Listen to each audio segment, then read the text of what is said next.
Thank you, thank you.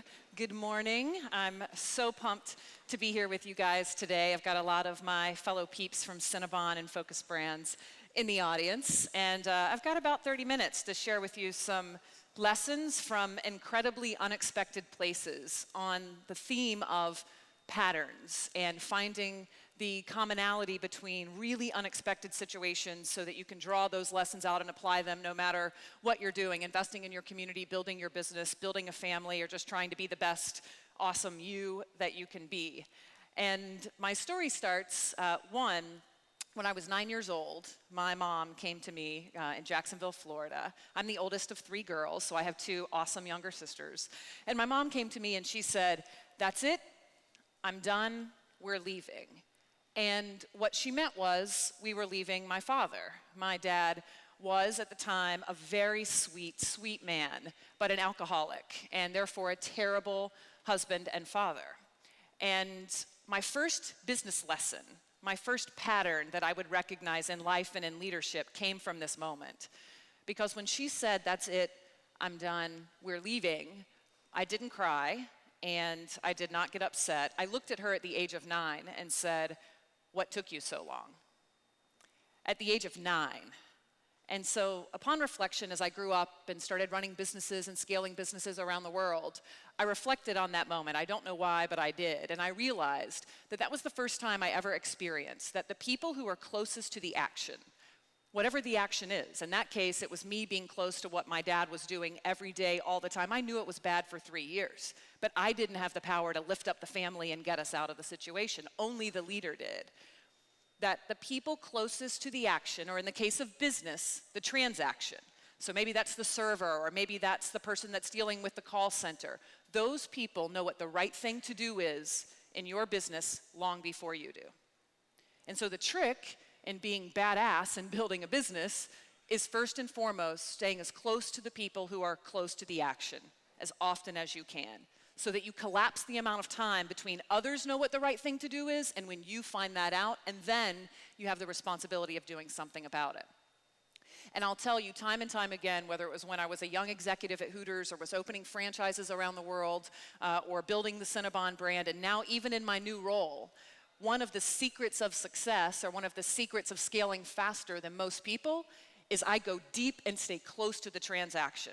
When I took over Cinnabon, that meant working in the bakeries every day, all the time, literally 60 days doing very, very few things other than working in the business. And I don't mean walking over and shaking hands and kissing babies and saying, "Hey, how are you guys doing today?" and showing up so I'm seen. I mean actually taking out the freaking trash for hours and hours and hours, because people can only have a guard up for so long. And when you hang with them and you do the real work with them, those walls fall down and you hear ideas about how to build the business, or you hear about pain points that you can solve for them that they couldn't solve for themselves. And maybe they can't articulate the solution, but you can hear themes and patterns and commonalities between your experiences when you're staying close to the action, and then actually do something about it and accelerate the progress of the business.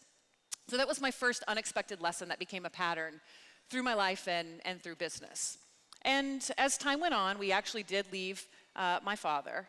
And so it was 4 girls, my mom and 3 girls on our own. My mother was a secretary and didn't have much money, and it was very difficult for us to kind of live our lives as a normal, healthy family for many years. And my second lesson from that early time, that's become a pattern throughout my life, is I watched my mom, an incredible leader, feed my family for 3 years on a food budget of $10 a week. $10 a week. And I'm not talking about 1932, this is the 80s. And it was at 80s and early 90s, and it was unbelievable to watch her do that. I knew it was awesome even then. We grew to love potted meat and beanie weenies and frozen foods left over, but she figured it out and she made it happen. And so that was one of the lessons I learned, that the patterns in successful leaders really are rooted in self-sufficiency, resilience, and the ability to do what my mom did, which is figure it out and make it happen. And I remember when people would tell me, whether I was in athletics or leading student unions or doing different things as I was growing up, and they would say in front of my mom, "You're so special." And my mom would always say, "You are special." And she would look at me and say, "You can do anything." And I totally believed her, but she would also look at me and say, "You're special, just like everyone else. And if you really want to stand out, You've got to work harder and figure it out and make it happen. And I remember when I was 19 years old and went over to another country to go open the first ever Hooters franchise on that group. Not only was I leading the team, but I was leading the franchise and setting up all the supply chain and doing everything that we needed to do to get the franchise set up at the age of 19. And I showed up to this business. This was in Nassau, Bahamas, actually, and there was no roof. There were no floors, just dirt. The employees, this was Hooters, they refused to shave under their arms, which is a problem when you're promoting an American sex appeal concept. But it's super cool if that's your thing. And it was a problem for the brand. And the government actually didn't want us there. And so here I am showing up, 19 years old, leading a team, and the government doesn't want you there. There's no roof, there's no floors, and all kinds of other challenges with the concept. And I remember talking to the Vice President of Marketing at the time, and he said, if you guys need to come home, I get it. It sounds like they're not ready. And I remember sitting down with the training team, all of whom were older than me, all of whom were much more experienced than I was at the time. And we looked around these beautiful surroundings and said, would we rather be figuring out how to make this work here or going back to somewhere more comfortable where we know what we're supposed to be doing and we have everything that we need? And literally universally, the team said, hell no, we're staying here. And we literally put on the tool belts and we built condenser units and put together coolers and helped the crew build a roof and poured epoxy on tables and helped lay the floor, and we were open in 2 weeks. And the whole time through that event, I thought about my mom. And I thought about if she could figure out how to feed 3 girls on a food budget of $10 a week when she has no resources, no support, and no other family, I sure as hell can figure out how to open up a freaking Hooters on an island. And we did. And so that lesson from unexpected places became a pattern that I tried to carry throughout my own life and my own leadership, but it also is a characteristic that I seek in people that I hire, in partners that I choose to build businesses with, in my startups that I invest in. I look for that level of figure it out and make it happen. I look for people who appreciate the importance of staying close to the action and staying close to the transaction. I don't invest money and I don't invest time if I don't see those 2 characteristics, period, hands down. Because otherwise you're gonna need me by your side every second. And I need people who can survive the natural difficulties that come with scaling a business in order to have confidence that they'll be successful over time. So fast forward, I'm now in high school, being raised by a single mom. I have 2 younger sisters, and I'm 17 years old, and I get recruited after working in a mall for several years to work at Hooters restaurants. So I become a hostess at 17. I become a waitress at 18. I had no plans of working in the restaurant business. I wanted to be the first person in my family to ever go to college. I got accepted to college. I was a computer sciences and electrical engineering major, and I thought I was going to finish those degrees and then go to law school and become an attorney for DuPont Chemicals. I had seen a paint can in a garage when I was little with a big DuPont logo on it, and I thought, that must be a big company. I want to go work for them. I had no examples growing up of entrepreneurs, of white-collar business leaders. Everyone was a truck driver, working in a factory, in jail, or unemployed. That was my family. So I had no bar of excellence other than maybe what I saw on television. So when you think about how difficult it is to see for yourself what you have never seen in others, it's impossible to believe you can't achieve it if you haven't seen it before. And so really, my definition of success was not trying to achieve a thing, because I had never seen the thing to even know to aspire to it. My definition of success was just being somewhere different than I was yesterday. It was just about the journey. By definition, if I was in college, I was different and better off than my family. By definition, if I was traveling, I was different and better off than where I came from. And those things were my definitions of success. If I were learning, if I were able to prove out learning, those were my definitions of success. And so I look for those patterns in startups that I invest in and mentor, in the leaders that I hire, in the franchisees that I partner with. I look for leaders that have those characteristics. So I get into college. Now I'm a Hooters waitress, putting myself through college, having a blast, slinging wings, pouring beer, having a great time. And a few things happened when I was 18. The first thing that happened was when I was working on a shift one day, all the cooks quit. And I don't know if you've ever been to a Hooters or a restaurant that has a totally open kitchen, but when the people who make the food decide to exit the building, it's kind of obvious. And so literally they got mad. I don't know, somebody stole their weed or something, and they all left.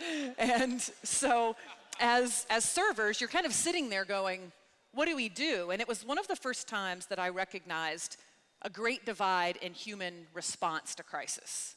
And there are always a group of people, usually the smaller group, that raise their hand and rush into the fire. And by the way, rushing into the fire is not always the smartest thing, but there are always a group of people who will raise their hand and rush into the fire. And then there are those who stand by and wait. Sometimes they're the ones who survive because they don't go rushing into the fire. But other times they're the people who say, what's someone else going to do to fix the situation? I'm a raise my hand and jump into the fire kind of human being, and I recognized that at that time. And only 2 of us jumped back into the kitchen, and we made the chicken wings and made the burgers and made all the food and got it out. And it's super easy because when wings float, they're done. So it's really not rocket science to go back there and cook. No disrespect for the highly skilled work that it takes to work in a kitchen. And so I learned then 2 things in terms of patterns that translate into success in life and in business. One, it almost always pays to be the one who's willing to take the risk to help others, even if part of that results in you helping yourself. And second, I don't judge those who stand by and wait, because you need people standing on the sidelines as things start to improve. But I learned right then, I know what group of humans I always want to be a part of, the ones that raise their hand and leap into the fire. And so, after I worked many other jobs in the restaurant, I learned that I loved the kitchen, and I learned that I loved bartending and doing all the other jobs in the restaurant. When I was 19 and still in college, my general manager came to me and said, Hooters is growing in Australia, and we need a team of the best employees from around the country, and we want you to go be a part of this team. Can you go to Australia? So imagine, you're a 19 years old Hooter girl. Just keep this in mind. So imagine all of you, you're wearing the orange shorts, you're on a shift, you're in college, you grew up in this Jerry Springer-like environment, and someone comes to you and says, we think you're awesome. Will you go to Australia and help open this franchise? And my response was, hell yes. I had a small problem though. I had never been on a plane. I had only been out of the state of Florida twice in my life for cheerleading competitions, and I had no passport. So the first flight I was ever on was when I bought a ticket that night to Miami to go stand in line with my paperwork to get a passport. Then I flew back and ended up leaving for Australia not too long after. They never knew I didn't have a passport.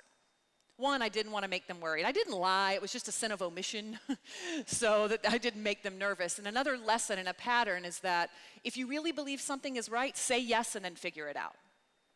Say yes and figure it out. But if you're going to have that mentality, you'd better have the hustle muscle to do the work, to close the gap between what you don't have and what you need. I advised a startup about 2 years ago, and he had a really great opportunity from a potential client, but he didn't have the capital or the competency in his organization to do it. But it was so in line with his ethos and what he was building as a social entrepreneur. And he said, should I do it? And I said, you know, I always believe in saying yes and then figuring it out. But make sure you're willing to do the work to close the gap between what you don't have and what you need to be badass. And so he said yes, and he took on the customer. And as time progressed, he was not willing to do the work, to learn, to hustle, to go through weeks and weeks of not sleeping, to lean on people, to beg and ask for favors, to get the work done, and he failed. And he really hurt his brand in the process. So don't take my words too directly. Say yes and then figure it out. If you don't have the hustle muscle, hashtag hustle muscle, by the way, if you don't have the hustle muscle to figure it out. And so I said yes without the legal ability to exit the country, but I got the legal ability to exit the country before I needed to leave. I went to Australia. I learned tons of lessons about scaling a business, but I also learned tons of lessons about myself. After I was in Australia, about 60 days later, because I thought that was a once-in-a-lifetime opportunity, I had to go back and make up the classes I missed. Because remember, I'm the first person in my family ever to get into college, a big responsibility to keep that thing going. And I thought it was a once-in-a-lifetime opportunity. 60 days later, I make up my classes. I then get asked to go to Central America and open the first ever Hooters in Central America. And so I go to Mexico City, open up that first Hooters. And I had some challenges there that seemed similar to the challenges that I had in Australia. And then about 90 days later, I went to South America and opened the first ever Hooters franchise in South America in Buenos Aires in Argentina. And it was amazing, and all kinds of crazy challenges. And I'm happy to answer questions over Twitter or Periscope or any type of social media you want to go deeper into any of these stories. And I noticed the same situation. And then when I was in Beijing and Shanghai, launching the first ever Hooters there, leading the teams and setting up the franchise, there were some common patterns, back to this concept of patterns. And I remember when I was in Australia and I was working with a team and something went wrong, I thought, you know, this is going wrong because the franchisees are new. And then when I got to Mexico, I thought, well, this is going wrong because, you know, the concept just doesn't translate the same way in this environment relative to other sports-themed concepts. And then when I was in Argentina, I thought, well, this very similar thing is not working out because we just didn't have the right setup. And by the time I got to Shanghai and the same problem existed, I realized there was only one common denominator in any of those scenarios, and it was this one. And so you succeed faster in life when you are more observant of the patterns that are emerging and are humble enough and smart enough and intuitive enough and open enough to recognize when you are the pattern. You're either part of the positive pattern or the negative pattern. And then you do something about it.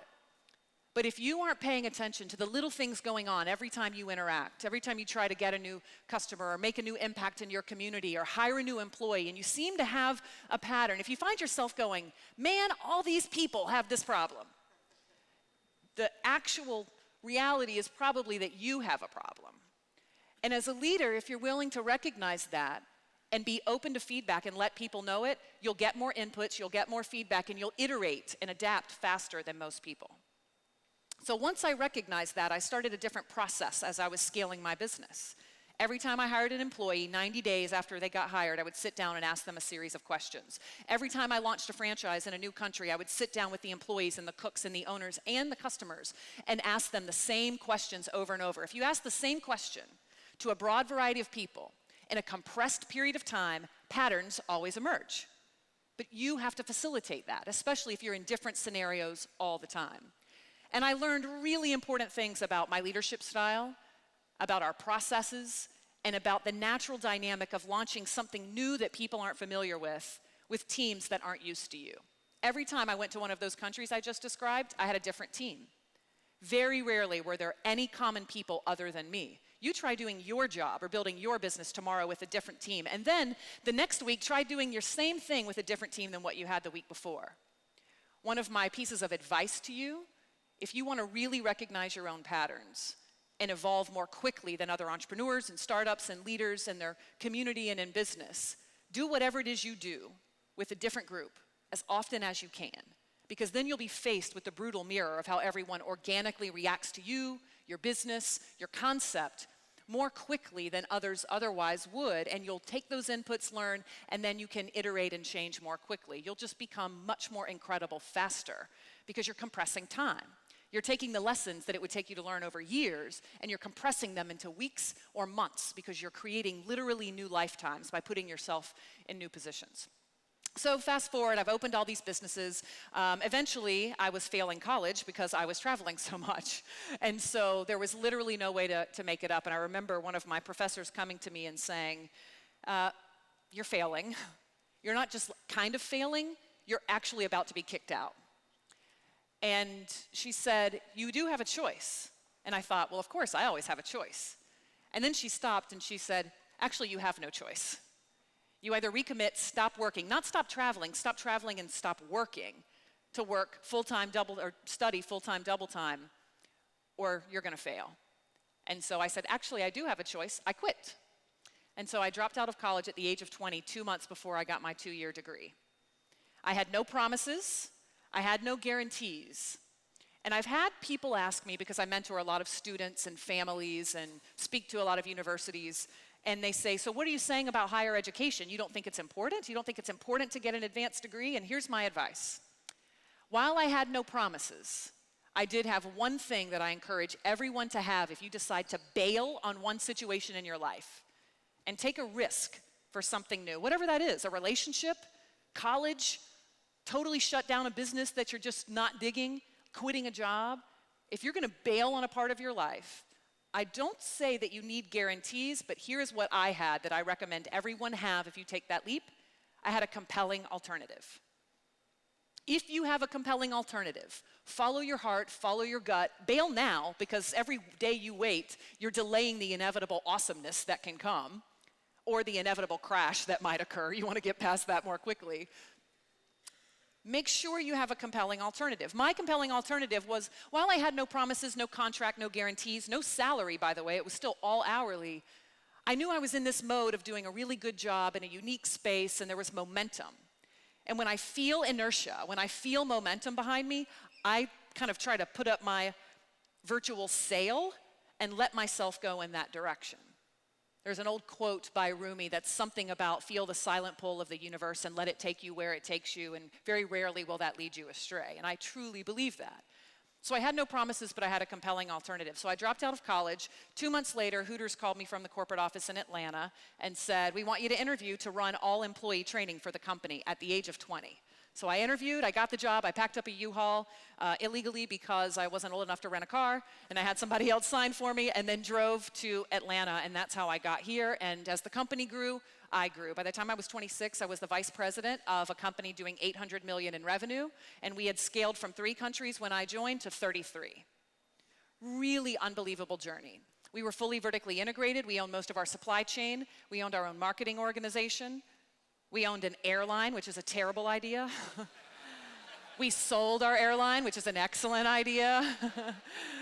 And I lived through some pretty crazy-ass change. The CEO dying unexpectedly, the son taking over without really wanting to be there, the entire executive team being turned over, and eventually selling the company into private equity. Quite a journey and a ton of learning. So when people say, why did you stay at Hooters so long? I stayed there for 16 years. I was an executive for 6.5 years with that company.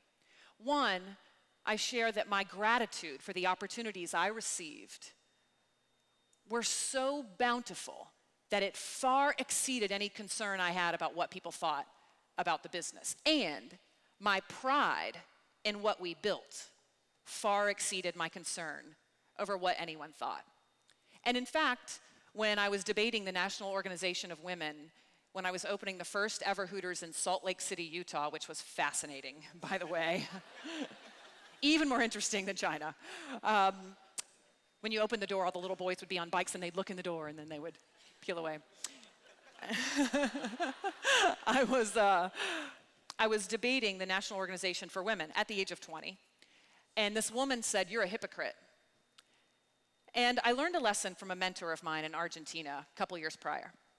And he said, whenever you get criticized by anyone, the media, a boss, a friend, a peer, a customer, assume for one moment that they might be right.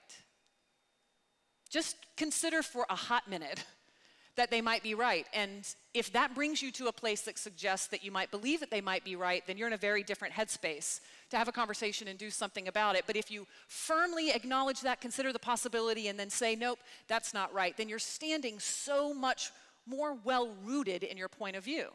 And so I thought for a minute, is she right? I mean, here I am advocating for the advancement of women. I'm the daughter of a single mother. I'm the oldest of 3 girls. I'm on the board of the Women's Food Service Forum. I'm leading women's initiatives, and I work for Hooters.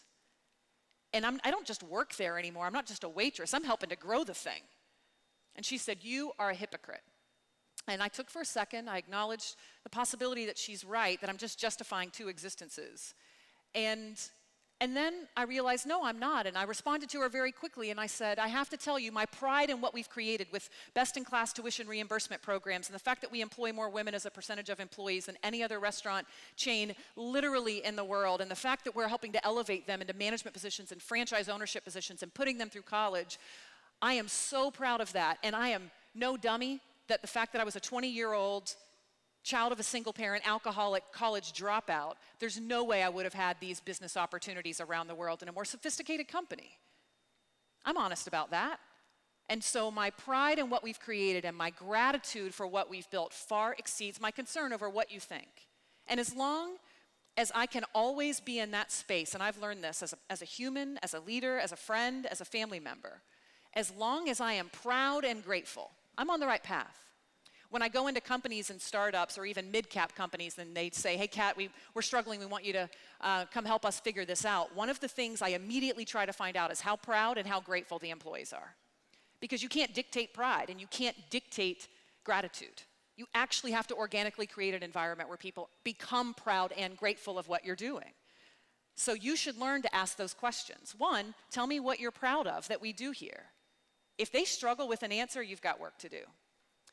Another is simply tell me something you're grateful for related to what we do together. And if they struggle to think of anything, you've got work to do. And if they can't find either, I will tell you those employees in your business is incredibly vulnerable to economic fluctuation, to competition, or to simply apathy in the business. And that can be more toxic than the first two that I mentioned. So as I moved on and grew the companies and eventually had opportunities to do some pretty amazing things. And I went on to become the president of Cinnabon, and yes, we built it to $1 billion brand and a pretty amazing global multi-channel business rooted in a legacy business of franchising, but totally flipping the business model on its head, launching express and mini franchising, and then taking the equity of the brand and translating it beautifully into many different forms, about 100 SKUs and 100,000 points of distribution in 68 countries around the world. And that took a lot of work and a lot of love and a lot of belief, because the brand was always very powerful, but the business was in the shitter when I took it over, coming right out of the recession in 2010. And so getting in and having the ability to believe in others more than they believe in themselves, having the ability to believe in a business more than the current people in it believe in it, that is the skill of a phenomenal leader, and it's not something you can manufacture. You have to honestly come to that point of view and then believe in others and believe in them and believe in them and believe in them and give and give and give until it hurts, and eventually some of them start coming along, but it is not right away. And that was all very cool. And what we're doing now at Focus Brands with the brands that you heard is building these brands into multiple channels, scaling Auntie Anne's into the grocery business in addition to the franchise business, bringing Carvel ice cream, which is disturbingly delicious, to the masses, and helping to accelerate the growth of Moe's Southwest Grill around the world. And I've got a killer team that's doing that. But I will tell you some of the other lessons and patterns that I learned that have translated into being able to lead companies like that have come from probably one of the most unexpected places, and that's from humanitarian work all around the world, in particular in Eastern Africa. I've been doing humanitarian work in Eastern Africa, starting with Rwanda for 8 years, and then moving over to Ethiopia, Somalia, and South Sudan. And I remember when I first went to Ethiopia with some great friends of mine, and one of them is in the room right here, Jim Knight. And I had been doing work in Africa for quite some time, and most of the people who went on this trip are no strangers to philanthropy and giving and great works of service, but they were great strangers to this part of the world. And I remember we were walking through this village, and there was a woman who was very obviously sick with a baby that was very obviously dying, and one of our dear friends, Amanda, said, "I want to give her all my money. Like, I want to help her. This baby is dying. I can't stand it. I can't look at it." And I remember having the conversation where I said, if you do that, one, we're going to be mobbed. Two, you're going to invest the money in something that won't provide a return, and we're not going to have it to go help a greater number of people. And three, you might put our group at risk because of that. She still went and gave a little money over there to the group because she's got an amazing heart. And it became a little bit of an issue, and we were fine. And I remember we talked afterward, and we had this conversation about, doesn't every life matter? How can you just walk over someone that's dying? And when you think about lessons to scale your business, and when you think about lessons to scale your life, to become a better, more impactful version of who you are, one of the things you have to keep in mind is that you only have limited resources. You have limited time, you have limited heart, you have limited energy, you have limited people who can help. And keep that in mind as I tell you this last story that is probably the central component of now my leadership style for mentoring my startups and running my company. So we take that emotional event and that discussion around doesn't every life matter, and we drive to go to these villages that are in Ethiopia but near the Somali border, not the safest area in the world.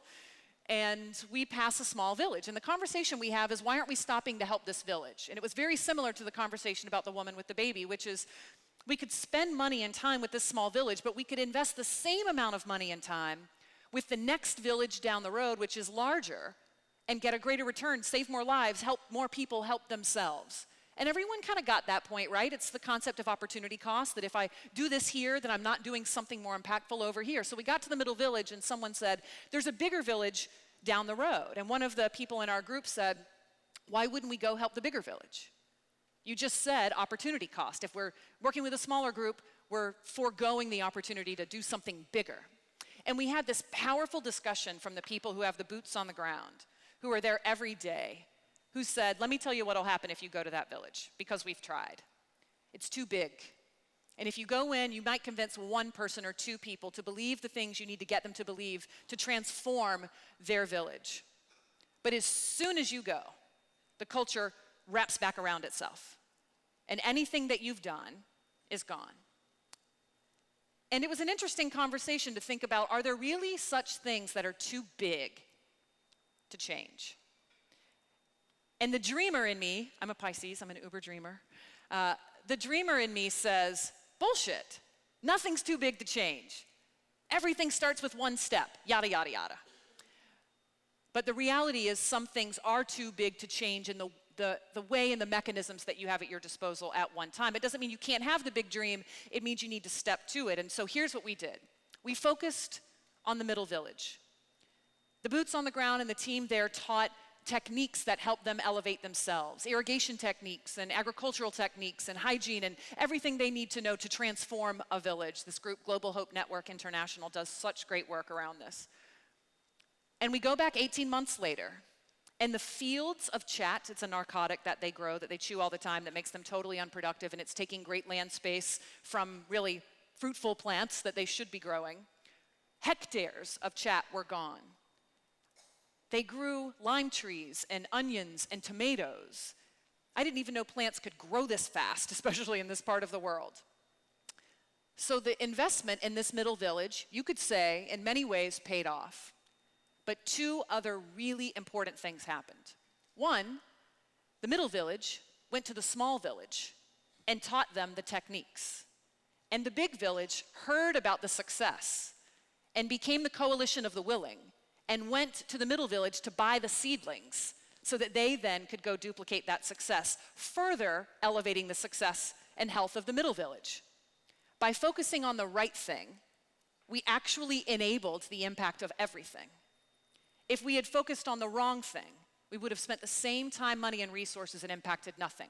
So the lesson is focus on things that are small enough to change, but big enough to matter.